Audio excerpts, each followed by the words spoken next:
Hello friends, welcome to teachers empire. आज के इस वीडियो लेक्चर में हम फिर से डिस्कस करेंगे उत्तराखंड एलटी और लेक्चरर इंग्लिश के कुछ एमसीक्यू को, जो कि आपके प्रीवियस ईयर क्वेश्चन पेपर और सिलेबस को ध्यान में रखते हुए इन सभी एमसीक्यू को लिया गया है। तो चलिए मैं शुरुआत करता हूँ आज के फर्स्ट एमसीक्यू से। फर्स्ट एमसीक्यू आपके सामने है। 6 नंबर का क्वेश्चन है, which one is not in the form of novel in verse. Options आपको दिए गए हैं, Troilus and Cressida, Aurora Leigh और द गोल्डन गेट। इसका सही आंसर ऑप्शन नंबर बी जो है, ये आपका नोवेल इन वर्स में नहीं है। जो अरोरा लुई है वो आपकी दूसरी फॉर्म में है। तो ट्रोइलस एंड क्रेसिडा और द गोल्डन गेट ये दोनों ही नोवेल इन वर्ड्स में लिखे गए हैं। ध्यान दीजिएगा, ट्रोइलस एंड क्रेसिडा जो कि शेक्सपियर ने लिखा है, लेकिन ट्रोइलस एंड क्रेसिडे किसने लिखा है ये आपने मुझे कमेंट बॉक्स में बताना है। तो ट्रोइलस एंड क्रेसिडे और द गोल्डन गेट आपका किसने लिखा है, विक्रम सेठ ने लिखा है, जो कि इंडियन राइटर हैं।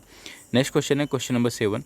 क्वेश्चन नंबर 7 आपके सामने है, Charles Lamb dedicated his essays to Elia to home. Options आपको दिए गए हैं, S T Coleridge, Thomas Carlyle, Tennyson और जॉन किट्स। इसका सही आंसर है, जो चार्ल्स लैम्ब थे उन्होंने अपना essays to Iliya ST college यानी सैमुअल टेलर कॉलेज को डेडिकेट किया था। बात करूं एसटी कॉलेज की, तो एसटी कॉलेज ने वर्ड्सवर्थ के साथ मिलकर लिरिकल बैरेड लिखा था, ठीक है, जिसकी शुरुआत ही आपकी the rhyme of the ancient minor से होती है, जो कि आपका एसटी कॉलेज का ही वर्क है। और एसटी कॉलेज ने एक आपका इयागो नाम का जो करेक्टर है, एसटी कॉलेज ने जो शेक्सपियर का एक इयागो नाम का करेक्टर है, उसको इन्होंने मोटिवलेस मेलिग्लिटी करके एक टर्म दिया है। मोटिवलेस मेलिग्लिटी करके इन्होंने एक टर्म दिया है इयागो को, इसको भी आप ध्यान रखेंगे। नेक्स्ट ऑप्शन आपको दिया गया है थॉमस कार्लाइल। थॉमस कार्लाइल जो कि जाने जाते हैं अपने बहुत ही फेमस वर्क सार्टर रिजार्टस के लिए, थॉमस कार्लाइल को जाना जाता है। टेनिसन की अगर बात करूँ तो विक्टोरियन एज के राइटर हैं।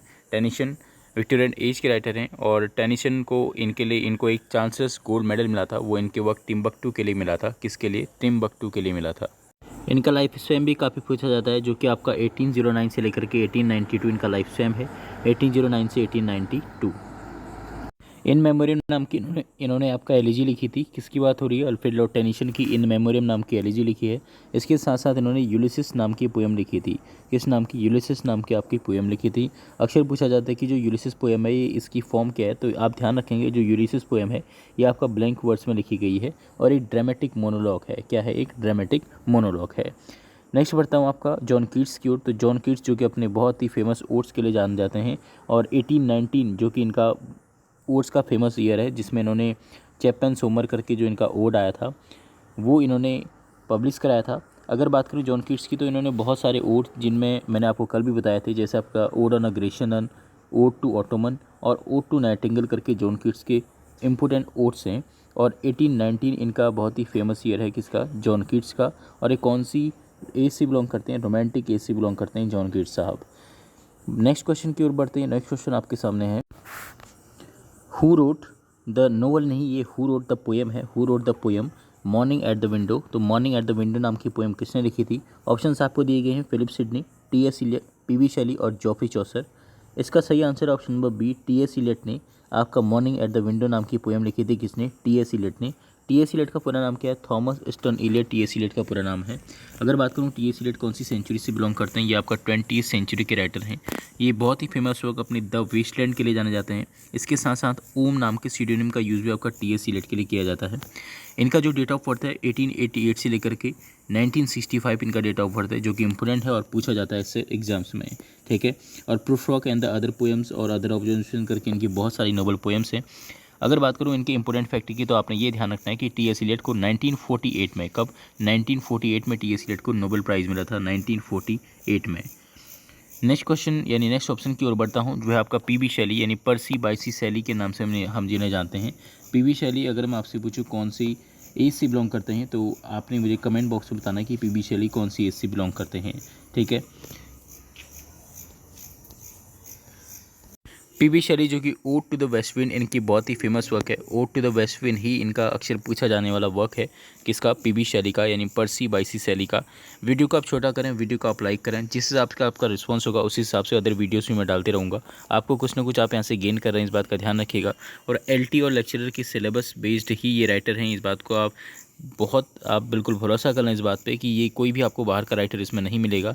और स्पेशली एलटी और लेक्चरर वालों के लिए बहुत इंपॉर्टेंट रहेंगे। जो राइटर आपके लेक्चरर के सिलेबस में मेंशन नहीं है, तो वो राइटर आप ही मान के चलिए कि वो राइटर आपके एलटी में पहले पूछे जा चुके हैं, तभी यहाँ पे इसका क्वेश्चन आपको दिया गया है। पीबी शैली की हमने बात कर ली है। Ode to the west wind के लिए जाने जाते हैं। जॉफ्री चौसर की अगर बात करूँ तो इंग्लिश में, यानी आपके इंग्लिश लिटरेचर में एक एज को ही हम लोग एज ऑफ चौसर के नाम से जानते हैं। उसका आपसे स्पैम भी पूछा जाता है एज ऑफ चौसर का। तो उसका जो आपका एज ऑफ चौसर को हम कब से कब तक कंसीडर करते हैं, तो ध्यान रखिएगा 1340 से लेकर के 1400 तक, 1340 से लेकर के 1400 तक हमारी एज ऑफ चौसर आती है। जो मैंने अभी आपसे पहले पूछा था कि टॉलेस एंड क्रिसिडे नाम का वर्क किसका है, वो किनका है, आपका जॉफ्री चौसर साहब का ही है, टॉलेस एंड क्रिसिडे नाम का वर्क, ठीक है। और क्रिसिडा किसका है, वो आपका शेक्सपियर का वर्क है। अगर बात करूँ जॉफ्री चौसर की, तो इनका जो फेमस फैक्ट है वो है कि हम लोग इंग्लिश लिटरेचर में फादर ऑफ इंग्लिश पोएट्री के नाम से हम कितने जानते हैं, जॉफ्री चौसर को जानते हैं। नेक्स्ट पढ़ता हूँ नेक्स्ट क्वेश्चन की ओर। 9th नंबर का क्वेश्चन है they dash admitted their guilt.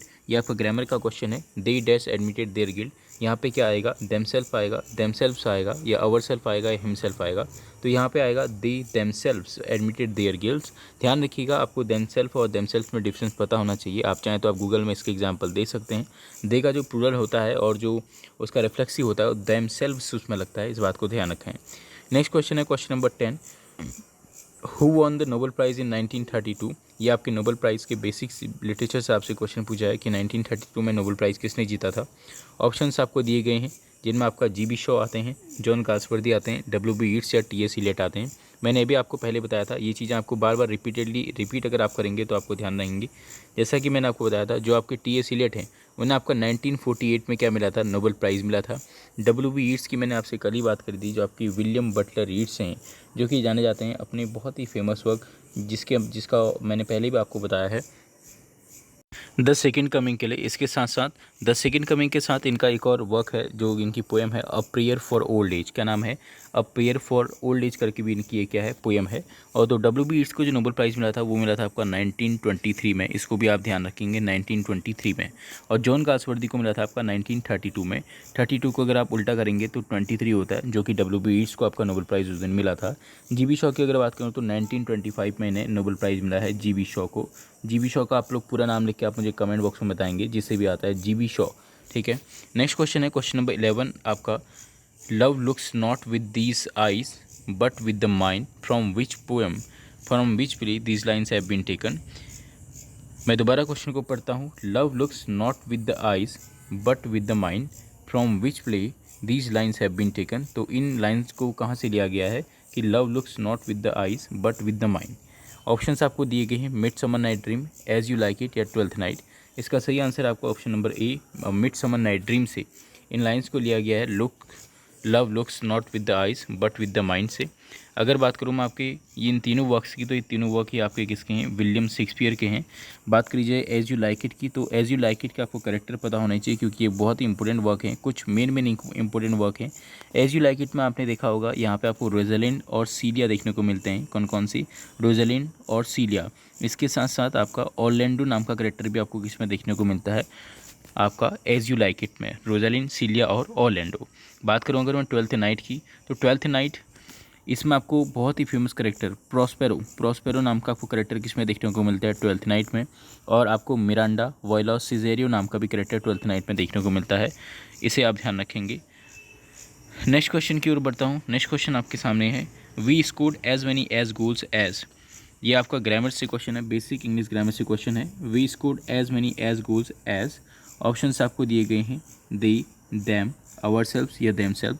आपको पता है जो प्रोनाउन की डिग्रीज होती है उनका कंपैरिजन अपनी डिग्रीज के साथ होता है। तो यहाँ पे वी एक क्या है, आपका प्लूरल नंबर है, तो जो वी का जो कंपैरिजन होगा वो देम के साथ नहीं होगा, बल्कि किसके साथ होगा, आपका दे के साथ होगा। तो इसका सही आंसर होगा ऑप्शन नंबर ए, दे इसका सही आंसर होगा। नेक्स्ट क्वेश्चन है आपके सामने, फिर से आपका लिटरेचर का क्वेश्चन है, हु रोट द पोएम वैसिलेशन। इस क्वेश्चन को हम लोग फिर से कंटिन्यू करेंगे नेक्स्ट वीडियोस में। वीडियो को आप लाइक करेंगे और आप शेयर करेंगे, आपके शेयर बहुत इंपॉर्टेंट है। जितने आपके शेयर होंगे उस हिसाब से हम लोग फटाफट आप वीडियोस को लेके आएंगे। यहाँ पे ध्यान रखिएगा, टीचर्स एम्पायर में आपको पीडीएफ के पीडीएफ्स आपको नहीं दी जाएंगी। आपको ऐसी हैंड रिटन खुद के बने हुए एमसीक्यूज़ मैं आपको सॉल्व कराऊंगा, वही आपके लिए फ़ायदेमंद भी होंगे पेपर के लिए, क्योंकि इनमें 10 चीज़ें देखनी होती है। मेरे को आपके पेपर का प्रीवियस ईयर पैटर्न भी देखना होता है, और राइटर्स भी देखने होते हैं, और लेक्चरर के राइटर भी आपको मेंशन इसमें होते हैं। और लेक्चरर और एलटी का मैं आपके मिक्स एमसीक्यू आपके लिए लेके आता हूँ। Thanks for watching this video को आप लाइक करेंगे और शेयर करेंगे। Thank you.